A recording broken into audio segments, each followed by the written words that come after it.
laws and rules and errors and all that, so I always forget what's on it. So if you don't already know, you're here for laws and rules. You know you have to have this course for your renewal of your licensure. Is it all licensees or do we have students? We don't have any students? Okay. Okay. So I know who I can tailor my talk to. Okay, I have no conflicts. I'm supposed to always say this, of interest. Okay.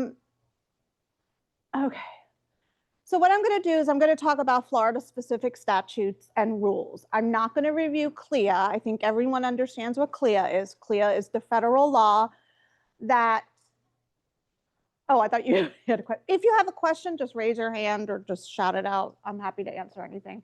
I sometimes get tired just hearing myself, my own voice.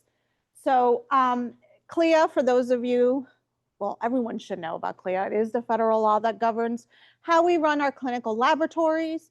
It includes federal rules regarding the brick and mortar lab and also rules related to the personnel in the lab. So I'm not going to, this talk does not involve that. I think everyone pretty much knows that your lab has to have a CLIA certificate, either a waived or non-waived or both. So today we're going to just concentrate on the Florida rules, which Florida is one of, last count, 14 states that actually license clinical laboratory personnel. So there's not many states that license clinical laboratory personnel, but Florida is one of them. And we have one of the more stricter licenses in the nation. Okay. They are all, your license is governed by Florida statute and then by the Florida rules. And I'm going to give you a quick understanding of what the difference is, because I think a lot of people use statutes, rules, regulations, all those terms interchangeably. Okay, the first thing we're going to talk about is Florida statutes. Florida statutes are actually the laws of the state of Florida. The laws, the statutes, do not tell you how to do something. It just proclaims you have to do this, but it does not tell you how to do it. So under Florida statutes, chapter 483, part 2, this is the statute called clinical laboratory personnel, very self-explanatory. This is the statute that says, hey, the state of Florida, you guys have to be licensed to do clinical lab work. Okay. It also says you have to create a board. You have to have CEUs. You have to have qualifications, all that jazz. Does not tell you though how to do it. Okay. It does say, hey, the board that you create should be the one creating all those, how to do things. Okay. So again, when you think of statutes, you think of it as the proclamation of what you have to do in the state of Florida, right? Are you gonna, do you want me to send you a copy of this? Oh, okay. Oh, okay, yeah, good. All right, so under statutes, like everything else in the world, especially in the United States, there are exemptions to the statute. And there are a few exemptions. So basically, if you are doing clinical lab work, that individual doing clinical lab work should be licensed in the majority of cases. However, there are exceptions. The first case is clinical laboratories run by the government and the military. So for like VA hospitals, if you go to a VA hospital or military hospital in the state of Florida, the individuals in the laboratory do not have to hold a Florida clinical lab personnel license. I can tell you most do, because a lot of them have another job in another private hospital, whatever. So, but they are not required to if they are working in a VA hospital, military hospital, or anything that's run by the government, by the federal government, I should state, not the state government. We're going to talk about the state labs in a few minutes. The other thing is that people don't understand, sometimes we get this issue with researchers that come into the state of Florida. There is a very distinct line between research and clinical lab testing in the state of Florida. They look at it very, very black and white. And some states don't. Sometimes there is an overlap. Here in the state of Florida, though, because of our statute requiring any clinical lab testing requiring a state license for that individual, that has created a very distinct line of what research is and what clinical lab testing is. So research purely has to be research. So never at any moment should a research result be placed in a patient's chart or a provider act upon that result.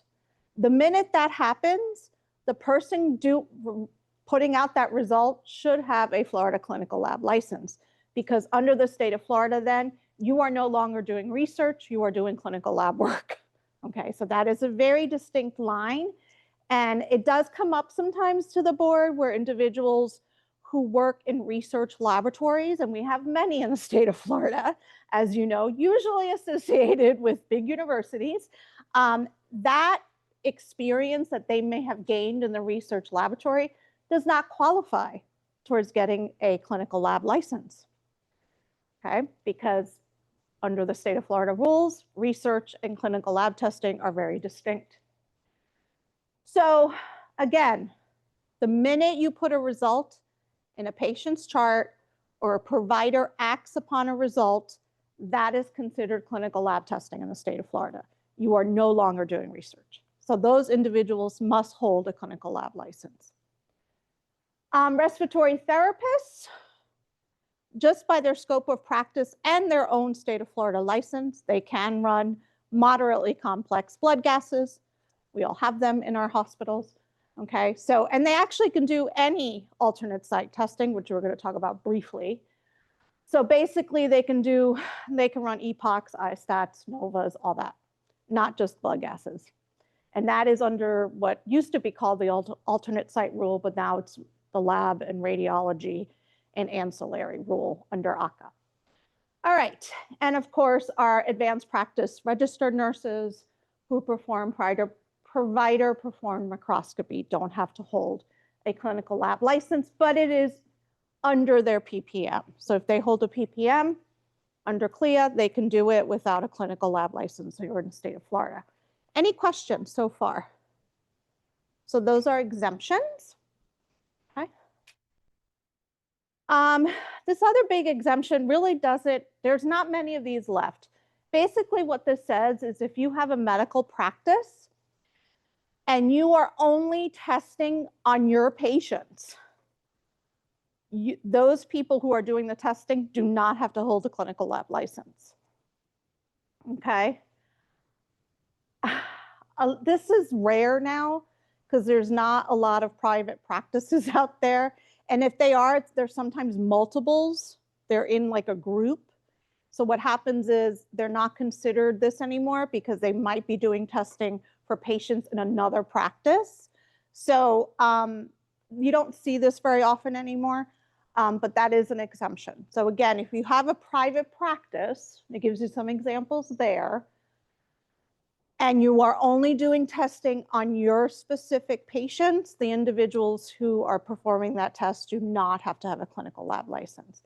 It's a little different if you go to like your primary care physician, who most likely the practice is part of a larger group or part of a hospital system or whatever, and you have like medical assistants or nurse aides who are doing waived testing. That's okay, because you don't need the clinical lab license to do that.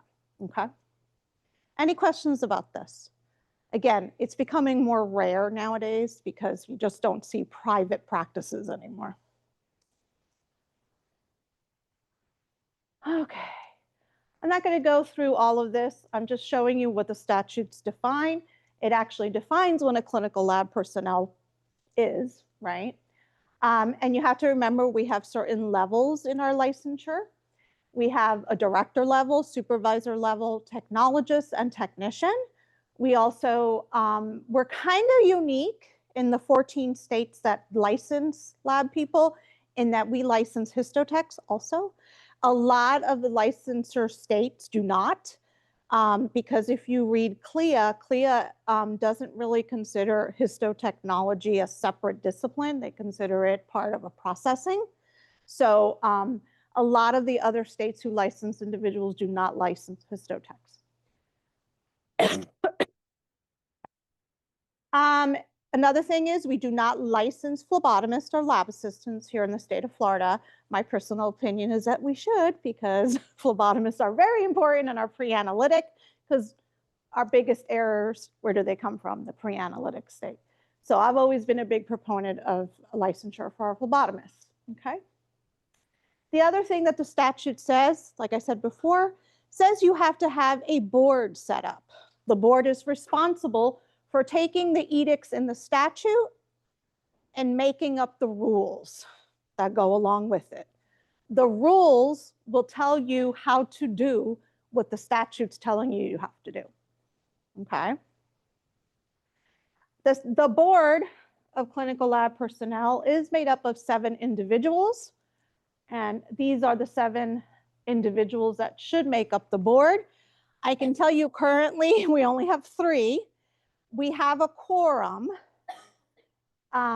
It would be nice if we were fully packed with our 7, because what happens is one of our 3, can't make a meeting. We no longer have a quorum. So when that happens, the business of your licensure stops. So we have been trying to get individuals placed on the board. The only person who can appoint that person to the board, though, is our governor. And it has to be done through the governor's gubernatorial appointment office. There is an application. They're held for 1 year. However, what's happened within the last few years, the governor has other things on his mind. And, and he has sort of let those applications expire. So I have been told, thankfully recently though, that the gubernatorial appointment office has started looking at those applications again, only because there's literally only 3 of us left. And we are in real danger. One of our members might be retiring soon. Not me, I'm not that old. I am, but not that old. So once that person retires, the business of your license and how to maintain your license stops. So that becomes a problem. So that's why they're looking at it now. So if you are interested in joining our lovely board, please go just look up Florida Gubernatorial Appointment Office, and it will take you straight to the application. It is quite a lengthy application. It's all online right now. You will have to disclose some financial information more so than we had to before. That's just to make sure that you're not going to embezzle money from the state, okay? And you will be checked on that every year, your finances. And then you'll have interviews. Usually you have to interview the state surgeon general, okay? And then it goes through the Senate process to get you appointed by the Florida Senate, and then the governor signs off. So that's the process.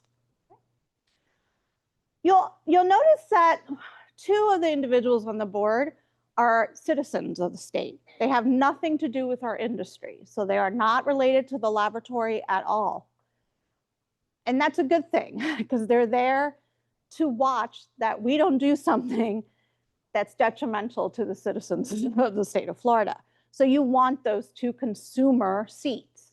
All the boards that fall under medical quality assurance of the Department of Health have 2 citizens who sit on the board that have nothing to do with their particular industry. That includes all nursing, everybody, respiratory therapy, imaging, all of that. They always have members that are not related to the industry. And they're there to make sure that we are doing, that we're ruling properly to benefit our citizens here in the state of Florida. All board members have term limits. Apparently my term limit expired on 2018, but you serve at the pleasure of the governor.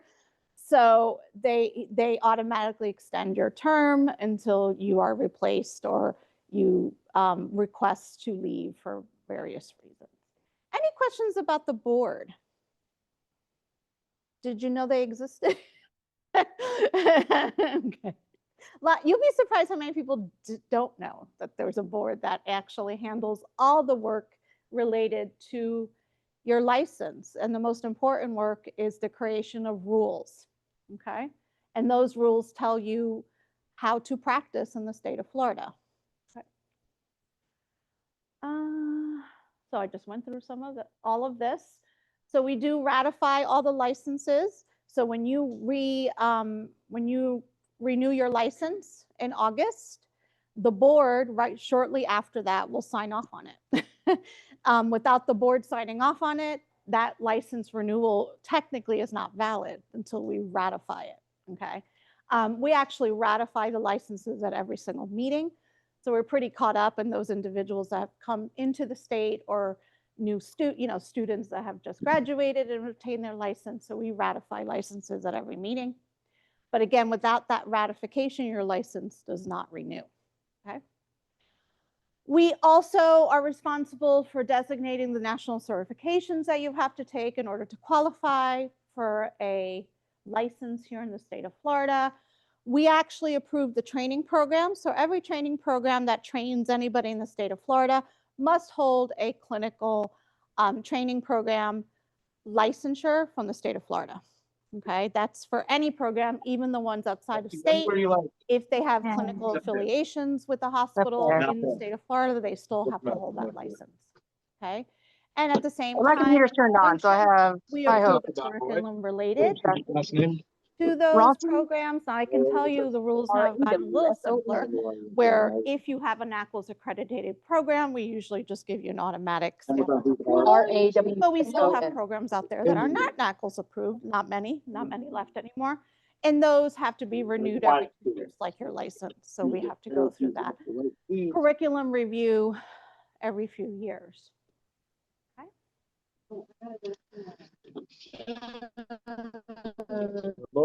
It does tell us, the statute does tell us that you have to renew every 24 months, every 2 years. You have to have a certain amount of continuing education. That's why you're sitting in here now looking at laws and rules. Laws and rules, medical errors, which is 2 hours. Laws and rules, which is 1, and then HIV. A little quick note about HIV. I get this question all the time. Why the heck are we still doing HIV CEU? Well, I don't know what happened. It was way before my tenure on the board. Years ago, when the statutes came out, HIV requirement CEU was placed in the statute. Because it's placed in the statute, we can't remove it unless we have a legislative champion to lobby for the board to get it removed. Now, we have had that in the past, but it doesn't even pass the front door of the legislator because apparently they have other things more important to put on their docket when they come into session, okay? So that is why we're stuck with the HIV. If you ask nursing, however, nursing, for some reason, they did the smart thing. When they were developing their rules, we can blame him. It's they fine. included the HIV. So that means their board could eliminate it because the board is in charge of their rules. Okay. So remember, you have the statute that only a legislator can change, telling us what we have to do. The board then is told you have to create these rules, which we do, but the HIV is in the statute, so the board can't overrule the statute. Okay? So that is why you still have to take your 1 hour of HIV, and we know it's a pain. And we know it's not relevant in this day and age, but that is the reason. Okay. The big thing we also do in the board is we establish minimal qualifications for licensure. Okay, that's the big thing. You'll see the little matrix if you look in the board rules. You'll see all the different things you have to have in order to obtain a license. Now it depends on the type of track you're going to use to get your license. Remember, you have to demonstrate education.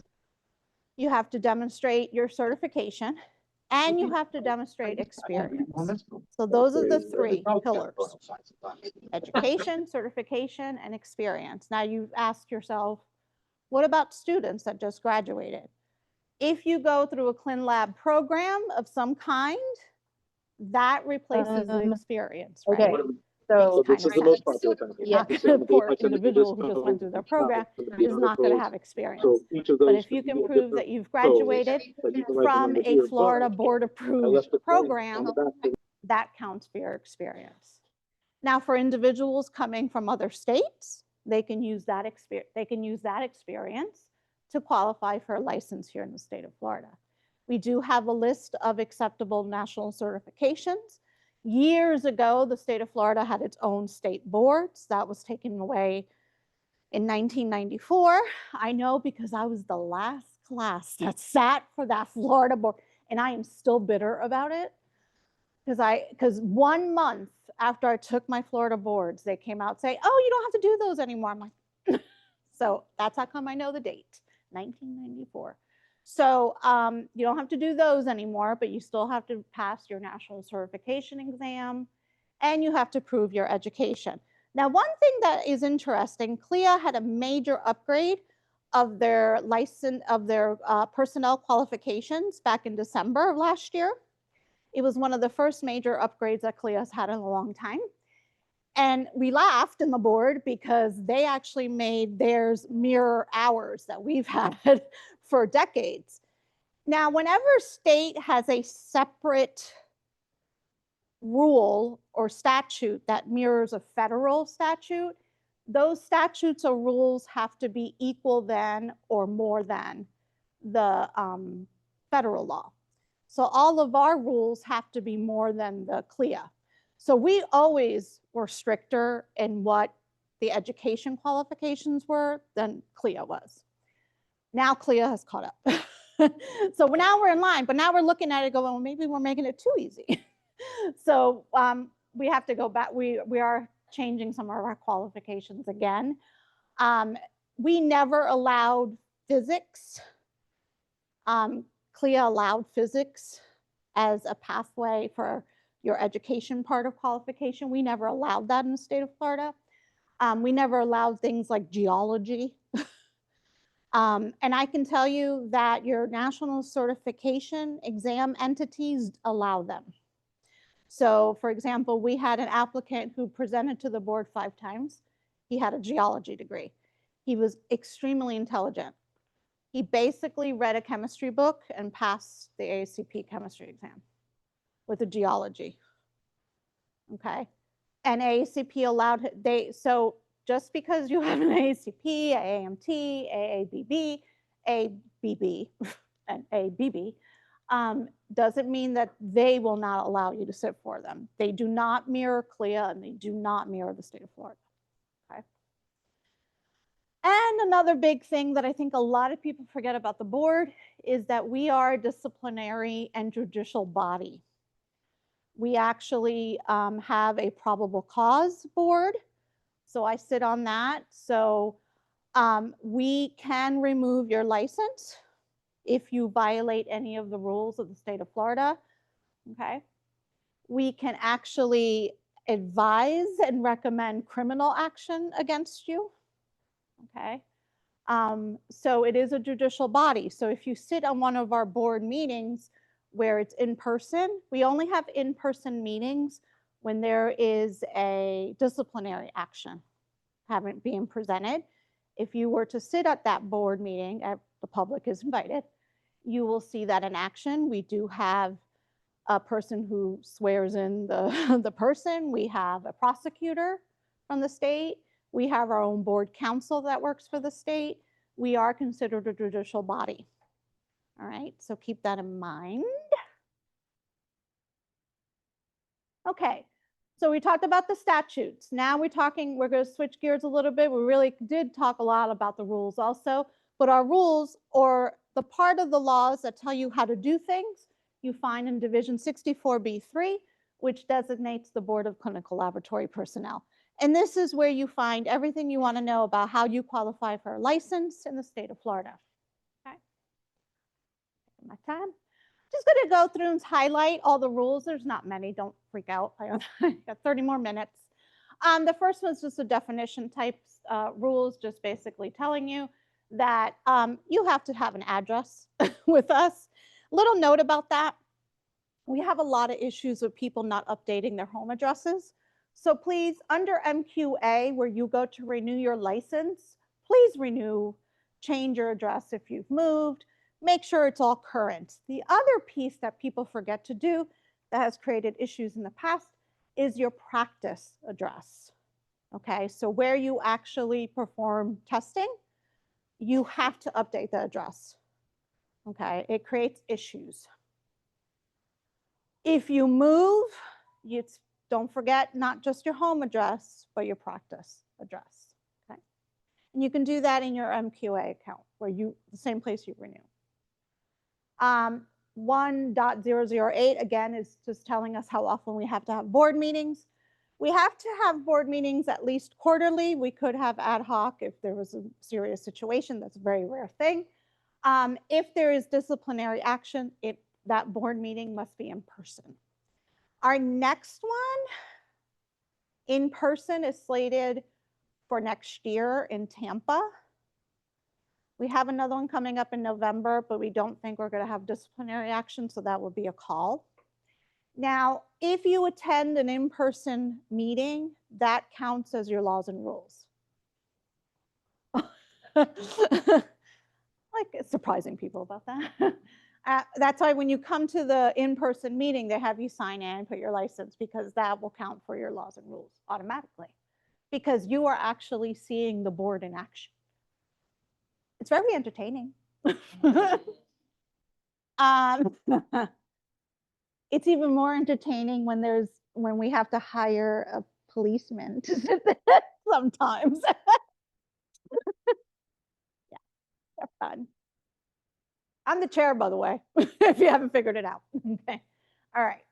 Also, the rules tells us we have to have on our agenda every single time a place for public comment. So I can tell you there's not a lot of people that show up off the street to look at our stuff, but we do have a lot of associations that come and talk to us, and we give them time at the end of the meeting to ask us anything. Now, this is an unusual process too, because even though they can ask us a question, I can tell you it's unlikely that the board will answer, especially if it's a question about interpreting the rule. We're not going to answer you there. We're going to say to you, respectfully, can you please send in a declaratory statement? So we won't say it. Our board counsel will immediately jump in and say, the board cannot answer that, because remember, it's a judicial body, right? So think of the Supreme Court. If they were to come out and just start saying stuff, you're going to create what's called precedent. So you can't really do that. So we are told not to. So, but if you want to come and sort of voice a concern, we definitely have addressed those, you know, especially from associations in the state of Florida, or even associations from anywhere else in the nation. If they have concerns, we will discuss it. But if interpretation of rules or statutes, we will not do unless you submit an official declaratory statement. Request, which is also found in the gubernatorial. The governor's office has a thing for declaratory statement. Or you can just go to the Florida Board of Clinical Laboratory Personnel website, and there's a space that you can actually link to for that.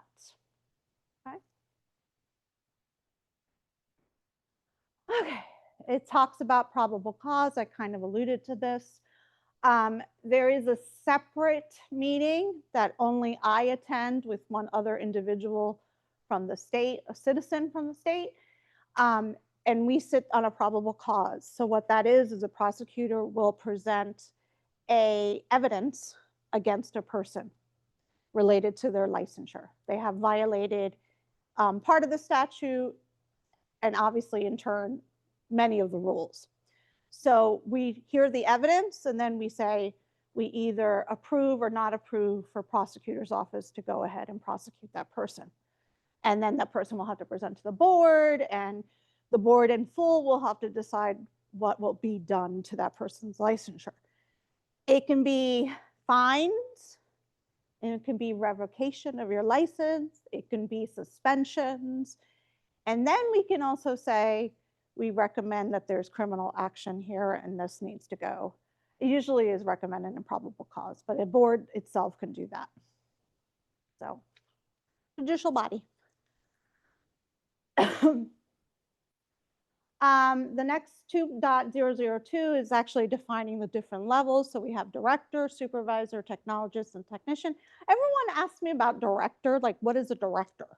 Well, a director basically is a non-pathologist, is the easiest way I can explain it, is a non-pathologist. It could be a PhD, it could be an MD, but it is someone who passes a director level national certification.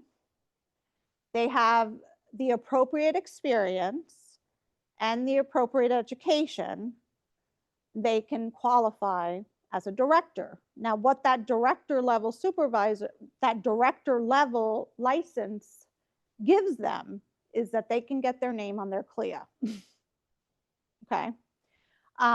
There's not many of them running around the state of Florida, but they're actually becoming more and more. And one of the big reasons is because now you can get a PhD in laboratory science. So we're getting some of those individuals applying. I just had one come up. So that's a good thing. So if you want to run a non-wave laboratory, through that director license, you would qualify to be the name on that CLIA certificate. Now, I'm not going to go into what the responsibility is of those individuals whose name on that CLIA certificate. Just remember that that is taken very seriously. If you are, fraud, sends you to jail, federal jail. So just be mindful of that. All right. So that's what a director level does. Supervisor level, some of you may have that already. Again, you have to prove experience more than anything. Usually your education and certification has been covered by your technologist level. All right. Your supervisor license. Let me just point something out because I get this question all the time. People with a supervisor's license do not automatically qualify as technical supervisor under CLIA. And that is a big misconception. They are not the same. I have supervisor level licensees in the state of Florida that would never qualify as a technical supervisor based on their education or even certification. So just because someone has a supervisor license does not mean they're a technical supervisor under CLIA. So be mindful of that, especially if you are responsible for hiring individuals. Okay, you must look at their education, experience, and certification to determine if they would qualify as technical supervisor, because a technical supervisor under CLIA has very distinct responsibilities. And just because you have a supervisor's license doesn't mean you automatically qualify. Now, I can tell you that technologist levels, if you have a BS degree and a certain amount of experience, you don't really need a supervisor's license. You would qualify as a technical supervisor. So the question has come up, what is the benefit of a supervisor level license? It had benefit years ago. But as CLIA has caught up with us and as our qualifications have changed in the state of Florida, I could argue either way. But if you qualify for a supervisor license in the state of Florida, please go ahead and get it. Because really, if you've gone through a program, through an MLS program, oh. She's making a signal. Okay. Okay. If you've gone through an MLS program, you probably will, and done all 5 areas, you probably will get your supervisor license, so no problem. Okay. The other big one that I like to point out is the definitions rule. People always ask me, where can I find the rule that says what my lab assistants can do? All right.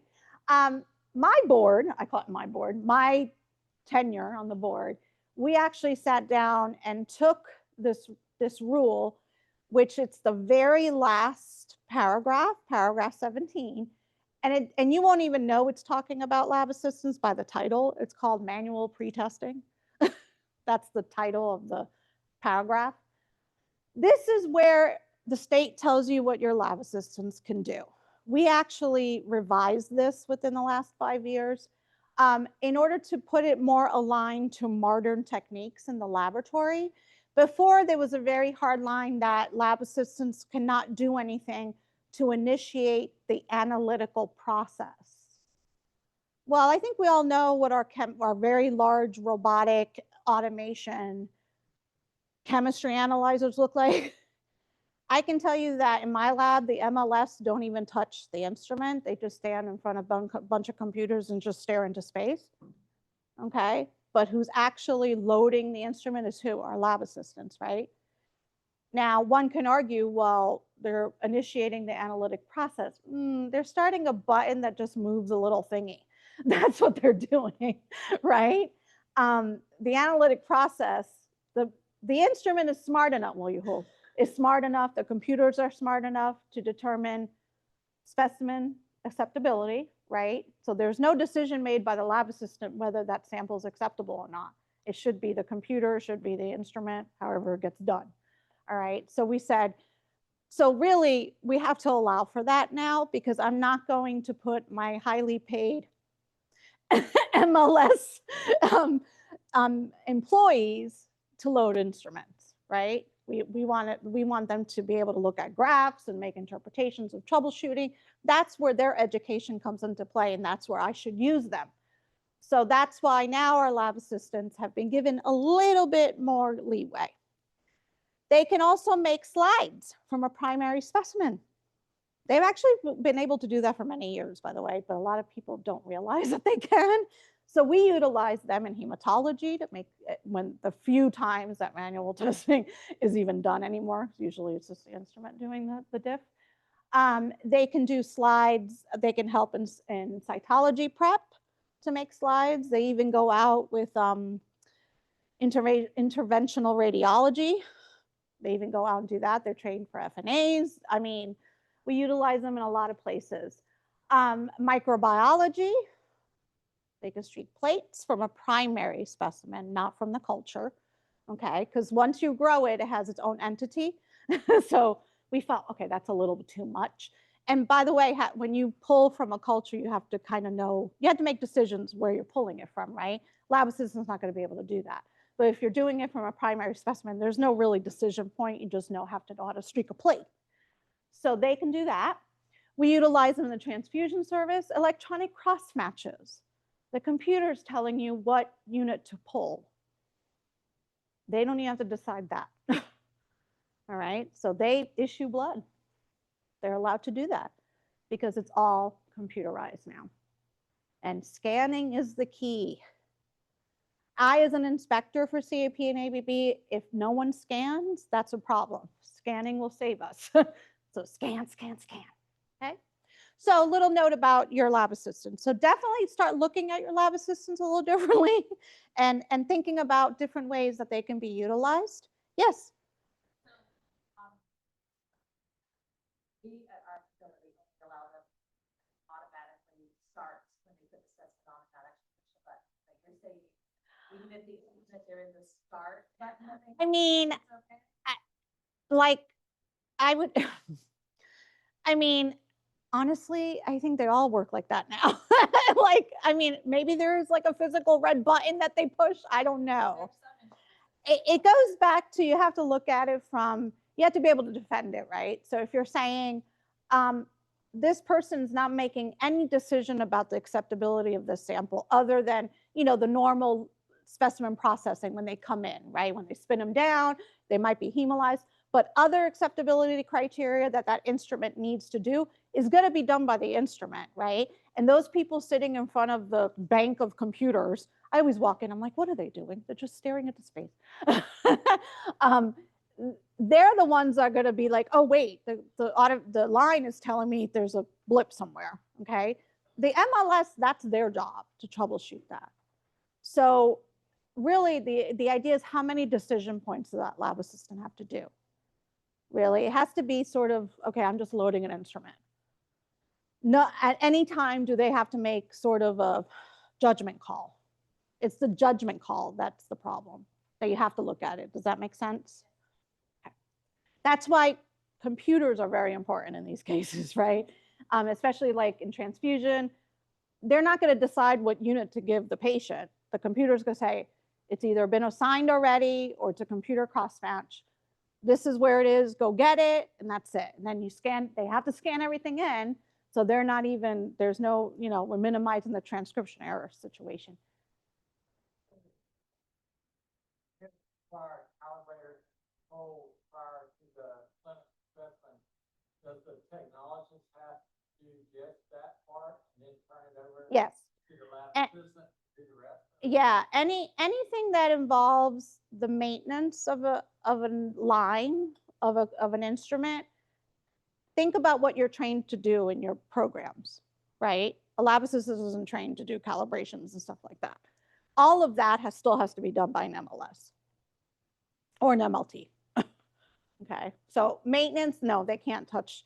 It is just simply as loading an instrument. And it could involve hitting something on the computer. Okay, that's fine. But there's no judgment call there for them. You know, they just know that it's going to initiate. And then once I'm talking those huge robotic lines, you know, as they're going through, something's going to happen. And then the MLS or the MLTs who sit behind a bank of computers are going to get that warning. So they have to react in some way. They have to fix it. The lab assistant has no thing in that. They should not be in that process. Good question. Okay. All right. We talked a little bit about the training programs. Our training programs have to be NACLS certified nowadays. If they are, they're usually given a rubber stamp approval by the board. We still have some programs that have never gone through NACLS years ago, and we still have to. Some of them pop up new, but those are rare now. I think all training programs are trying to seek NACLS because it just makes it so much easier. Remember that includes programs outside of the state of Florida, but those programs that might have clinical affiliations with the hospital in the state of Florida still have to hold a Florida clinical laboratory program license. And those are renewed every 2 years, just like our licenses. Okay? And we also ratify all of those programs also at every meeting. I told you we're ready to define what the curriculum is. It's made it easier on the board because we don't really have to review the curriculum for those that are already NACLS approved. Okay. Trainee registration, we handle that. So if you are a trainee, you must hold a trainee license in order to go through your program or your clinicals. We talked briefly about this. Let's talk about academic versus applied because this confuses people.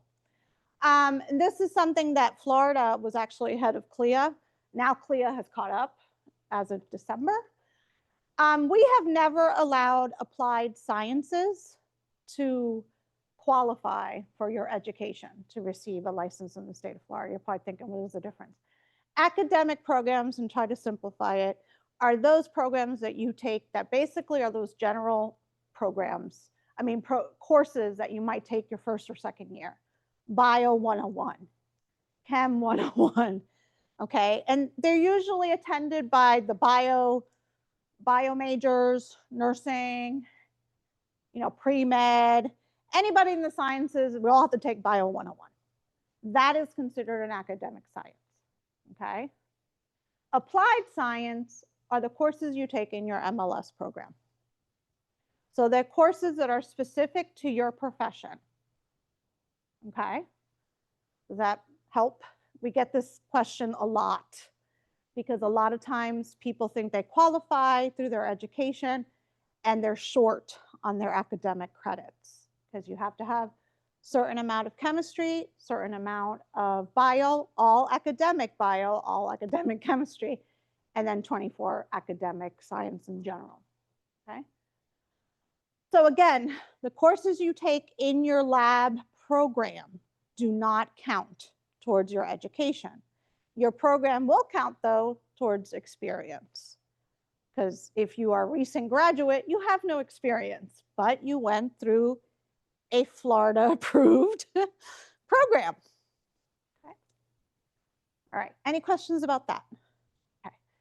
And then it starts talking about all the different levels. We already talked about our lovely supervisors. Remember, if you're a supervisor, does not automatically mean you qualify as a technical supervisor under CLIA. Most likely you do, but double check. Technologists, if you have a BS degree, you probably do qualify as a technical supervisor under CLIA. We have technician level, and we talked about our director levels. Public health laboratory personnel, this is a carve out. Technologist and technician qualifications for individuals that work at the public health labs. There's 4 left in the state of Florida. Those qualifications are actually in statute. So the board can't do any, we can't really go beyond that. So if someone doesn't qualify, there is nothing we can do because it's stuck in statute. Now, if they're applying for director and supervisor level and they're going to be working in a public health laboratory, that falls under our rules. So it becomes a little dicey. We've had individuals apply for a public health technologist license and they're missing something in the statute. And if that were to happen to our clinical lab technologists, sometimes we give them like 6 months to go get the missing education that they need. We work with that licensee if it's a minor thing that they need to qualify. But for public health laboratory personnel, because it's in statute, the board cannot really help them. They either have to figure it out on their own and what they're missing, but there isn't anything that the board can do to help them along if they're missing something, because it's in statute. And remember, I can't change anything in the statute. Let's talk about endorsement. This is our newest rule. Okay, this rule, which is actually applies to every board in the state of Florida, that includes nursing, that includes medical, everything. All the boards, radiology, imaging, it's the newest rule. It's placed in all the board rules now.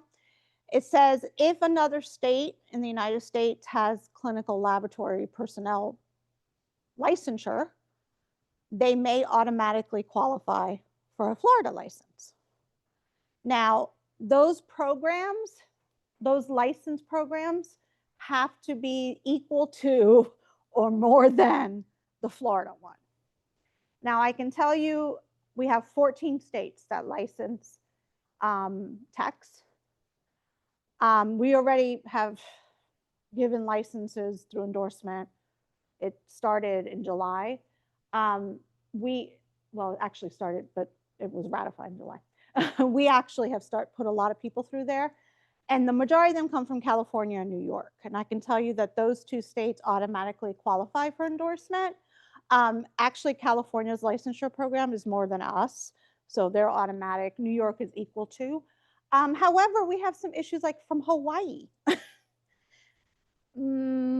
Really, that program, all the individual does is pay a fee to obtain a license, but they have no board. It doesn't give you qualifications.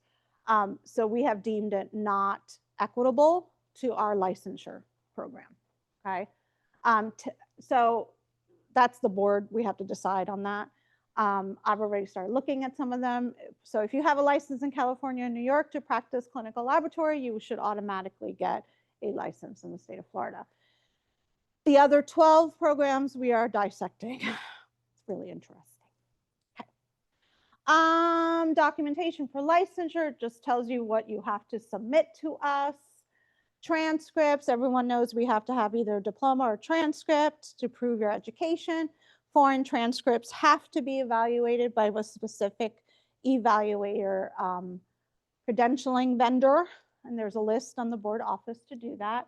A little quirk of that, individuals from the Philippines do not have to have their education evaluated. Because the education system in the Philippines is considered equivalent to the United States. So they do not have to submit an official evaluation.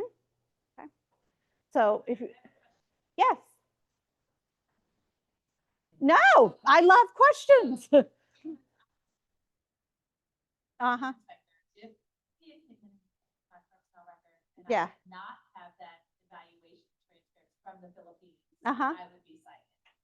That it's only transcripts from Puerto Rico, that I would not have to have that. evaluation.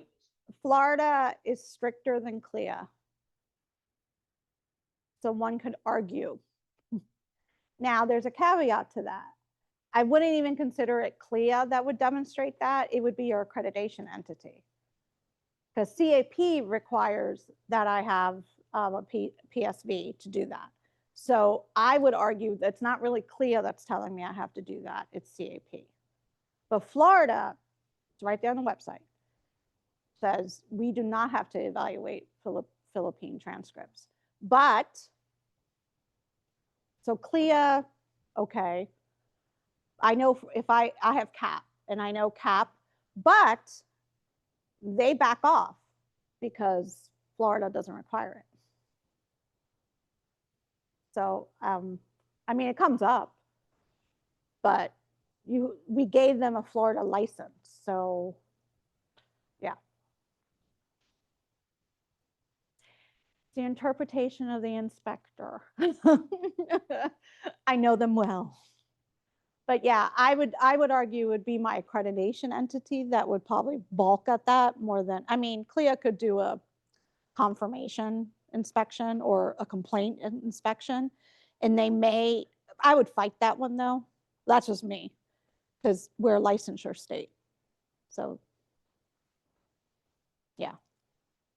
Usually it's understood if you're a licensure state, they don't really dictate our qualifications.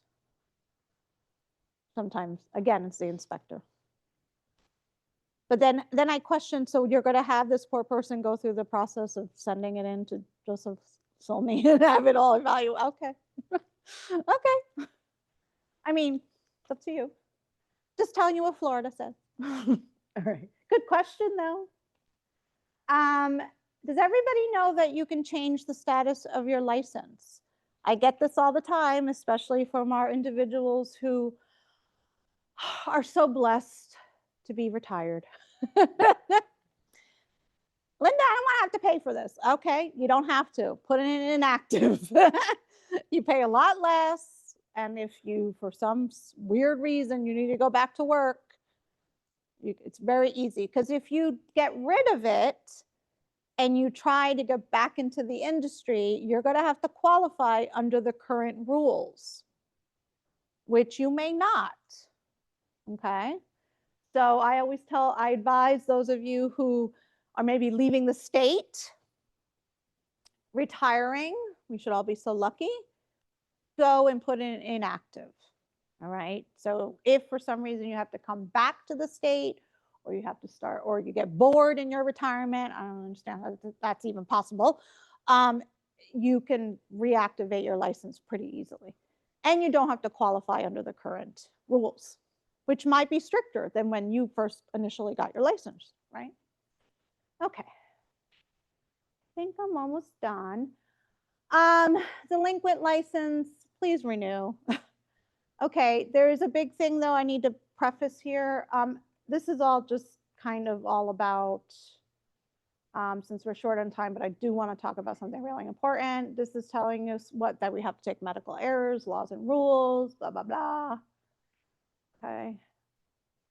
You guys can read through this as best as I can. So it's not really anything new. All right. Here are the links. When you get the presentation, the links are, you can link to it. Before I go, everybody has had their background screening done? Okay. Let me, there's the teacher's pet over there. She's like, I did it, I'm done. Good. Let me just clarify something really quick, because people get confused. Go to the board website. It gives you a step-by-step of what you can do. I did it myself because I'm like, okay, I'm like the dumbest person for these things.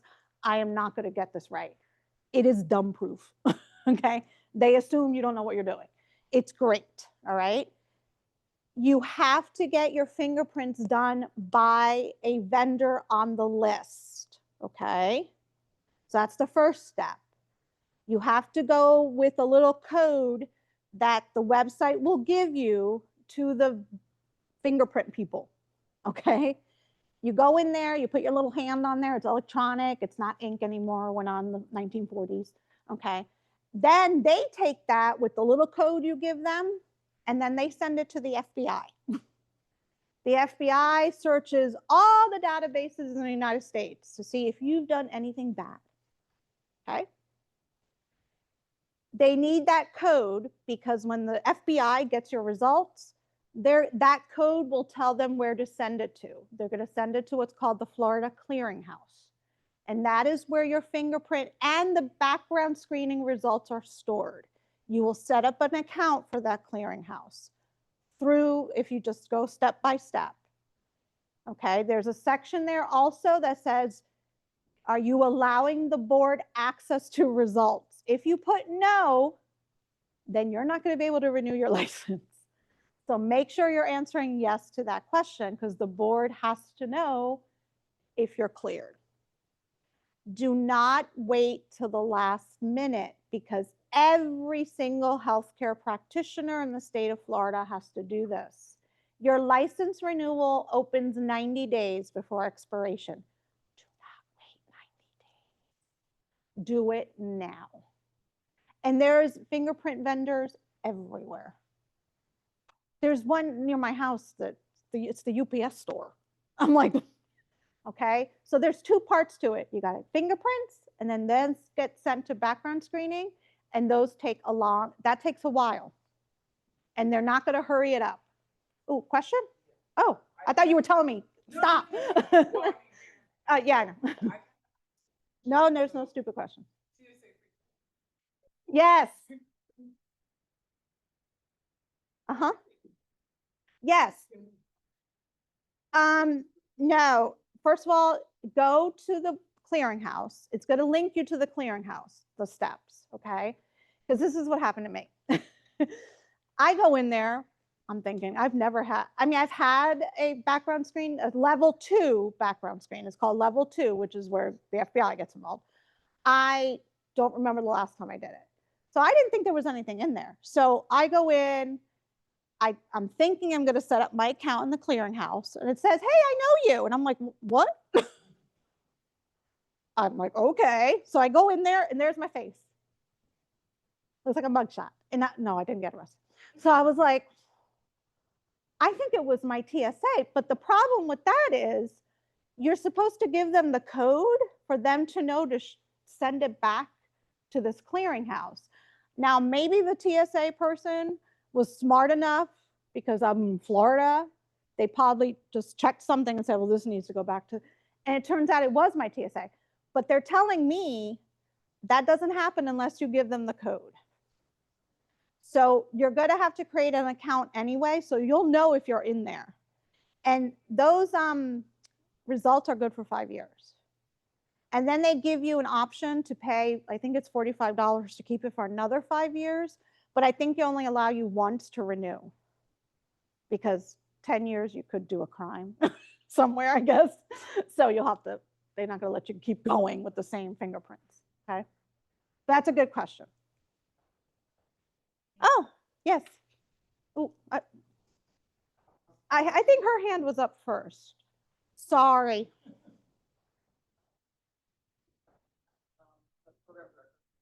Yeah. It just buzzed. Yeah. Okay. I would be afraid if it buzzed too. Felt like a cicada. Anyway, don't ask me how I know that. All right, so I'm the program director for the School of MLS here at UF Health, and I have students that are starting in January, and I've not been through this process with the fingerprinting. Yeah. And I did see something where there was the 90 days you just mentioned. Uh-huh. I had a question. What if my prospective students go and get fingerprinted prior to the 90 days? Is that still? No, they don't. The 90 days only, what I was talking about, 90 days is the time frame for when you can renew your license. Right. But you can get your fingerprints done whenever you like. Okay. It has okay. nothing to do, because Gotcha. remember, the fingerprinting applies to every single profession in the state of Florida. Like nursing renews every month. There's a batch of nurses that renew every month. So it's not like lab, we renew all at once. They don't.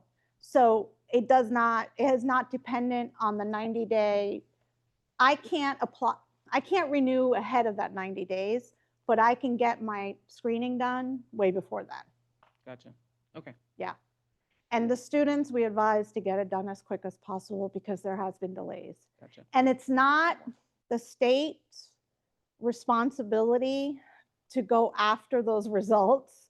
We have found that if people are not allowing access to the state to get the results, it's going to show that the results were never done. So it's really important that that little checkbox Right. gets done. And then my other question was, back with, when you were talking about the, it was academic credits Yeah. and Applied. applied. So if I have an applicant for the program that went through an MLS program, do their MLS college courses, are those considered applied? even Not the ones that may have, that start with the prefix MLS. They're not applied, or they are? Those are applied. Okay, So I can't use those. okay. But if they start with like, think of those course, like the prerequisites, Mhm. like everyone takes them. Those are the academic. And you have to be careful, like micro is one that confuses people because you could take your micro MLS, right?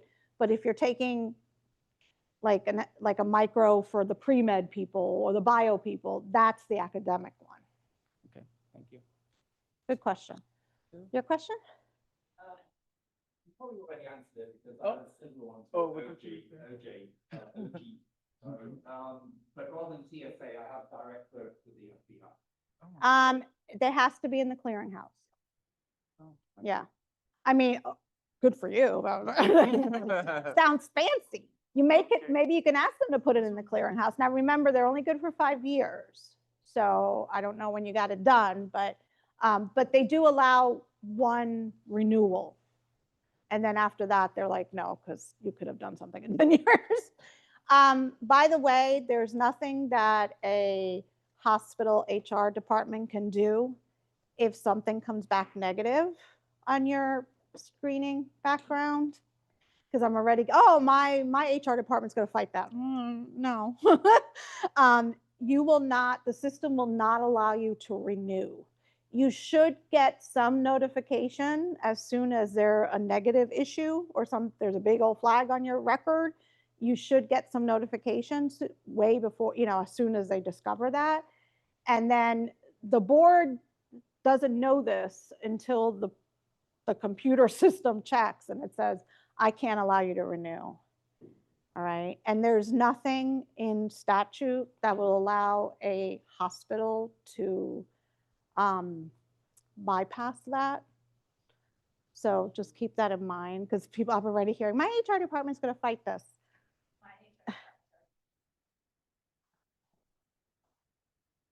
Oh, what type of people do you have working that they already know? Yeah, yeah. Wow. Oh, right. Yes, and I'm joking about it, but yes, and I told our. We have a question uh mhm, God, so techno. yeah. We have a question from Bren online. Her thing it says, for the public health license, Mhm. I remember hearing that the BS in biology was very restrictive about the exact nature of the biology courses. So biochemistry, yes, but not environmental science.